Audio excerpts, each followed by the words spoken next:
जय मां अम्बे।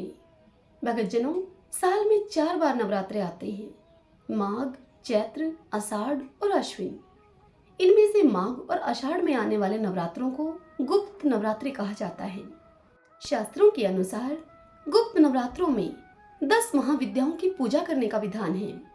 ये 10 महाविद्याएं इस प्रकार से हैं: काली, तारा, छिन्नमस्ता, षोडशी, भुवनेश्वरी, त्रिपुर भैरवी, धूमावती, बगलामुखी, मातंगी और कमला।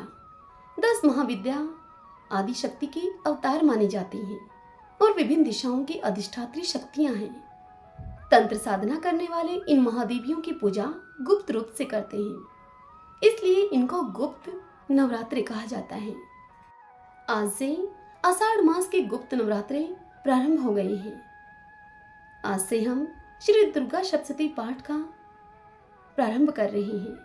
आज हम सुन रहे हैं दुर्गा सप्तशती पाठ से प्रथम अध्याय की कथा, जिसमें मेधा ऋषि का राजा सूरत और समाधि को भगवती की महिमा बतलाते हुए मधुकैटभ वध का प्रसंग सुनाना। आज के दिन हम इस पावन कथा का रसपान करेंगे।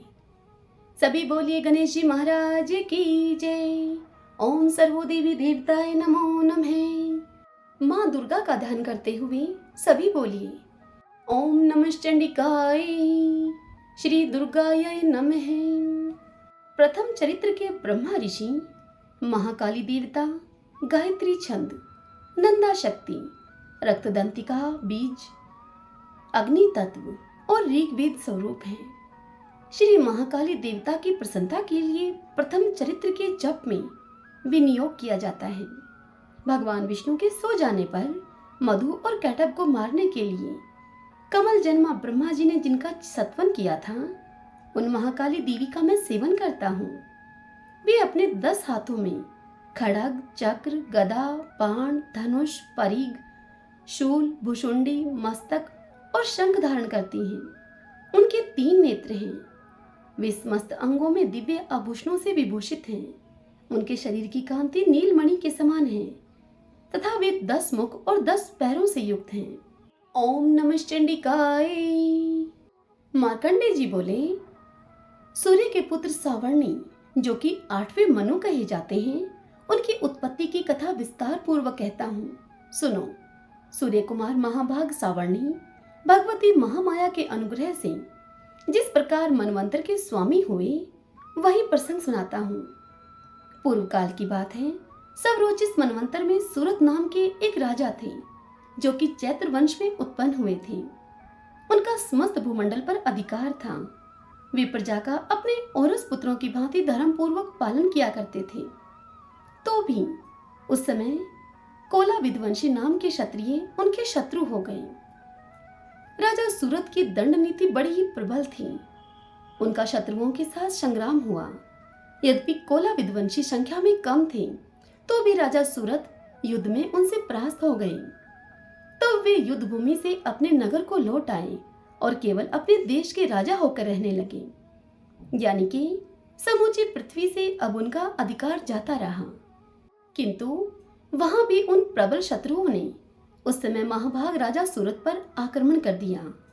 राजा का बल अब क्षीण हो चला था, इसलिए उनके दुष्ट, बलवान और दुरात्मा मंत्रियों ने वहां उनकी राजधानी में भी राजकीय सेना और खजाने को हथिया लिया। सूरत का प्रभुत्व नष्ट हो चुका था, इसलिए वे शिकार खेलने के बहाने से घोड़े पर सवार होकर वहां से अकेले ही एक घने जंगल में चले गए। वहां उन्होंने विप्रवर मेधा मुनि का आश्रम देखा, जहां कितने ही हिंसक जीव अपनी स्वाभाविक हिंसा वृत्ति को छोड़कर परम शांत स्वभाव से वहां रहते थे। मुनि के बहुत से शिष्य उस वन की शोभा को बढ़ा रहे थे। वहां जाने पर मुनि ने उनका सत्कार किया और वे उन मुनिश्रेष्ठ के आश्रम पर इधर उधर विचरते हुए कुछ काल तक रहे। फिर ममता से आकृष्ट चित होकर वहां इस प्रकार चिंता करने लगे, पूर्व काल में मेरे पूर्वजों ने जिसका पालन किया था, वही नगर आज मुझसे रहित है। पता नहीं मेरे दुराचारी भृत्यगण उसकी धर्म पूर्वक रक्षा करते हैं या फिर नहीं। जो सदा मद की वर्षा करने वाला और शूरवीर था, वह मेरा प्रधान हाथी अब शत्रुओं के अधीन होकर न जाने किन भोगों को भोगता होगा।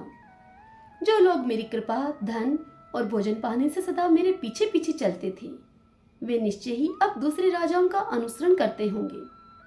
उन अपवयी लोगों के द्वारा सदा खर्च होते रहने के कारण अत्यंत कष्ट से जमा किया हुआ मेरा वह खजाना खाली हो जाएगा। ये तथा और भी कई बातें राजा सूरत निरंतर सोचा करते थे। एक दिन उन्होंने वहां विप्रवर मेधा के आश्रम के निकट एक वैश्य को देखा और उस वैश्य से पूछा कि भाई, तुम कौन हो? यहाँ तुम्हारे आने का क्या कारण है? तुम क्यों शोकग्रस्त और अनमने से दिखाई देते हो? राजा सूरत का यह प्रेम पूर्वक कहा हुआ वचन सुनकर वैश्य ने बड़े ही विनीत भाव से राजा को प्रणाम करके राजा से कहा। वैश्य बोला कि हे राजन, मैं धनियों के कुल में उत्पन्न एक वैश्य हूँ। मेरा नाम समाधि है। मेरे दुष्ट स्त्री पुरुषों ने धन के लोभ से मुझे घर से बाहर निकाल दिया है। मैं इस समय धन, स्त्री और पुत्रों से वंचित हूँ। मेरे विश्वसनीय बंधुओं ने मेरा ही धन लेकर मुझे दूर कर दिया है, इसलिए दुखी होकर मैं वन में चला आया हूँ। यहाँ रहकर मैं इस बात को नहीं जानता कि मेरे पुत्रों की, स्त्री की और स्वजनों की कुशल है या फिर नहीं। इस समय घर में वे कुशल से रहते हैं अथवा उन्हें कोई कष्ट है। वे मेरे पुत्र कैसे हैं? क्या वे सदाचारी हैं अथवा दुराचारी हो गए हैं? वैश्य की इस बात को सुनकर राजा सूरत ने पूछा, हे वैश्य, जिन लोभी स्त्री पुत्र आदि ने धन के कारण तुम्हें घर से निकाल दिया है, उनके प्रति तुम्हारे चित्त में इतना स्नेह का बंधन क्यों है? यह सुनकर वैश्य बोला कि आप मेरे विषय में जैसी बात कहते हैं वह सब ठीक है, किंतु मैं क्या करूं?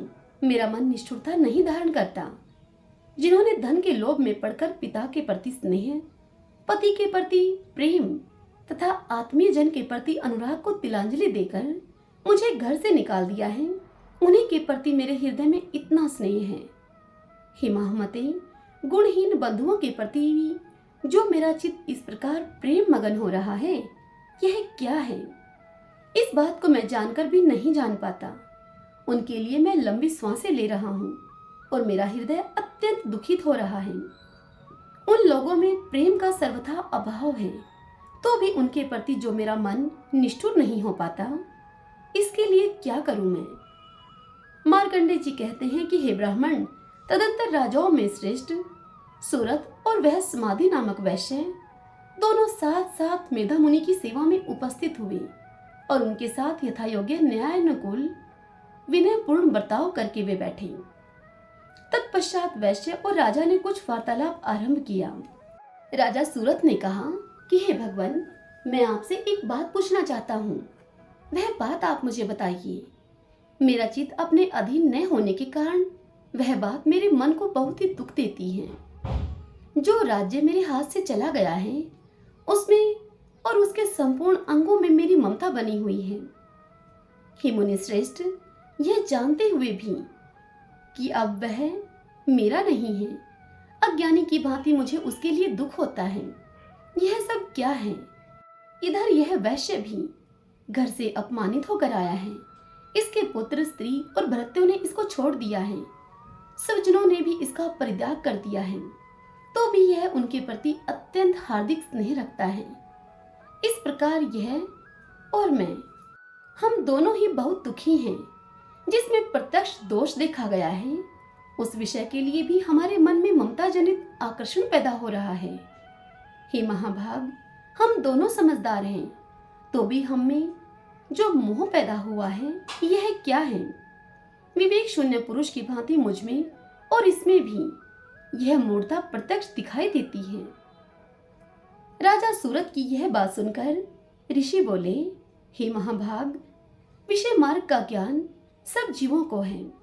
इसी प्रकार विषय भी सभी के लिए अलग अलग हैं।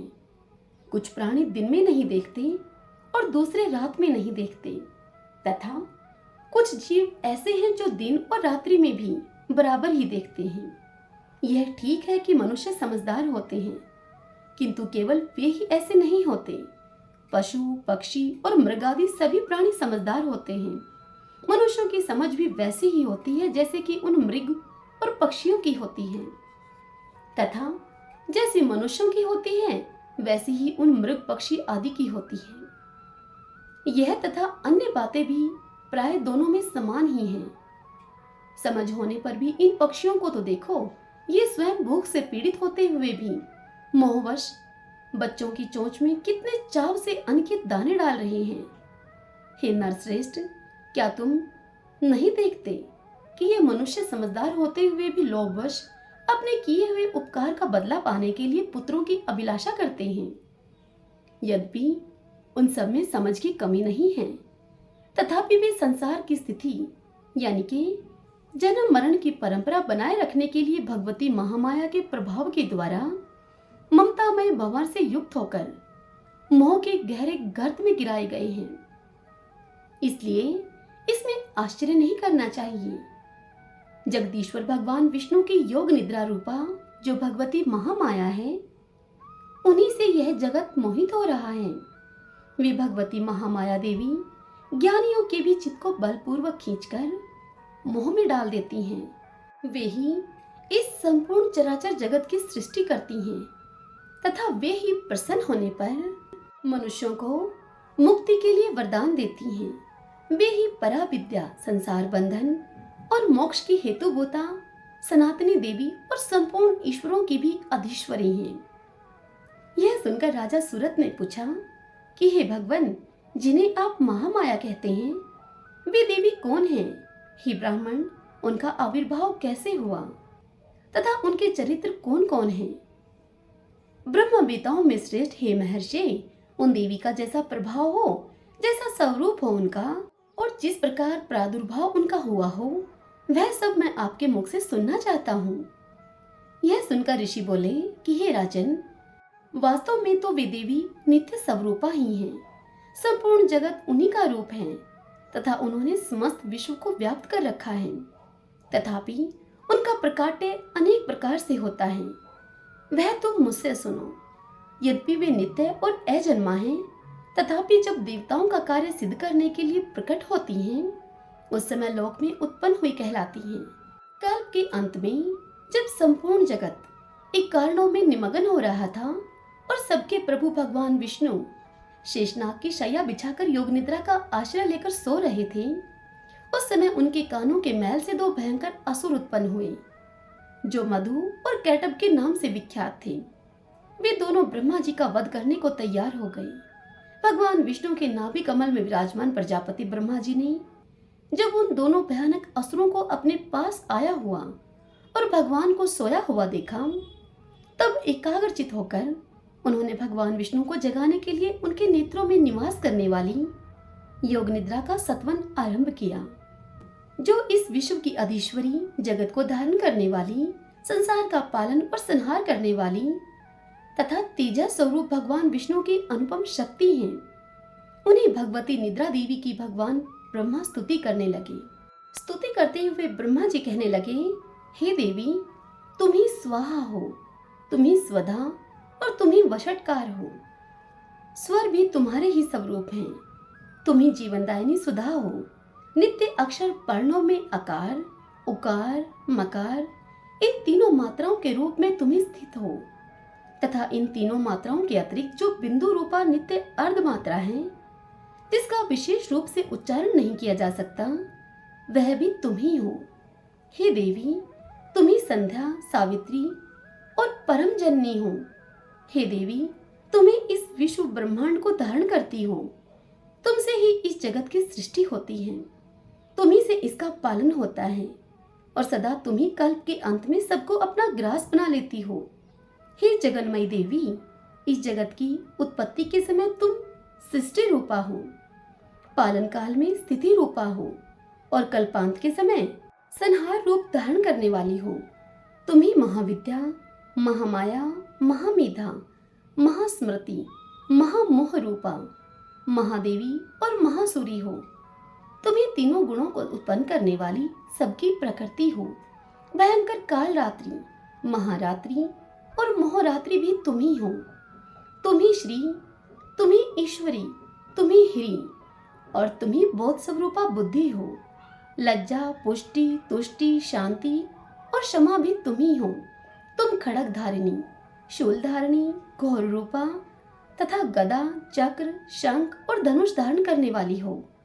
बाण, भुषुंडी और परिग ये भी तुम्हारे अस्त्र हैं। तुम सौम्य और सौम्यतर हो। इतना ही नहीं, जितने भी सौम्य एवं सुंदर पदार्थ हैं उन सब की अपेक्षा तुम अत्यधिक सुंदरी हो। पर और अपर सबसे परे रहने वाली परमेश्वरी तुम ही हो। हे सर्व स्वरूपे देवी, कहीं भी सत असत रूप में जो कुछ वस्तुएं हैं और उन सब की जो शक्ति है वह तुम ही हो। ऐसी अवस्था में तुम्हारी स्तुति क्या हो सकती है? जो इस जगत की सृष्टि, पालन और संहार करते हैं, उन भगवान को भी जब तुमने निद्रा के अधीन कर दिया है, तब तुम्हारी स्तुति करने में यहाँ कौन समर्थ हो सकता है? मुझको, भगवान शंकर को और भगवान विष्णु को भी तुमने ही शरीर धारण कराया है, अतः तुम्हारी स्तुति करने की शक्ति किसमें है? हे देवी, तुम तो अपने इन उदार प्रभावों से ही प्रशंसित हो। ये जो दोनों दुर्दश असुर मधु और कैटभ हैं, इनको मोह में डाल दो और जगदीश्वर भगवान विष्णु को शीघ्र ही तुम जगा दो। साथ ही इनके भीतर इन दोनों महान असुरों को मार डालने की बुद्धि भी उत्पन्न कर दो।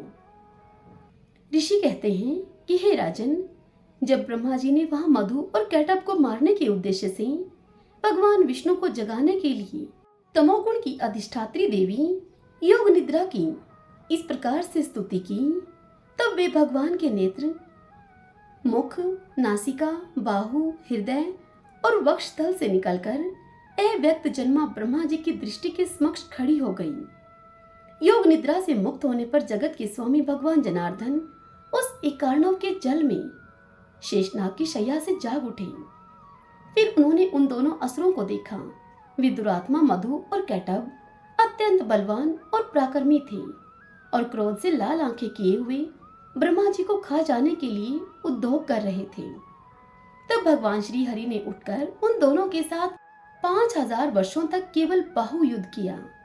वे दोनों भी अत्यंत बल के कारण उन्मत्त हो रहे थे। इधर महामाया ने भी उन्हें मोह में डाल रखा था।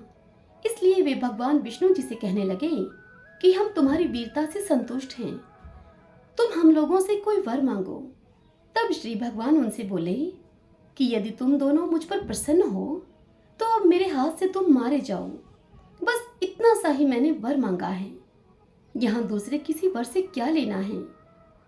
ऋषि कहते हैं कि इस प्रकार धोखे में आ जाने पर जब उन्होंने संपूर्ण जगत में जल ही जल देखा, तब कमल नयन भगवान से कहा कि जहाँ पृथ्वी जल में डूबी हुई न हो, जहाँ सूखा स्थान हो, वहीं पर हमारा वध करो।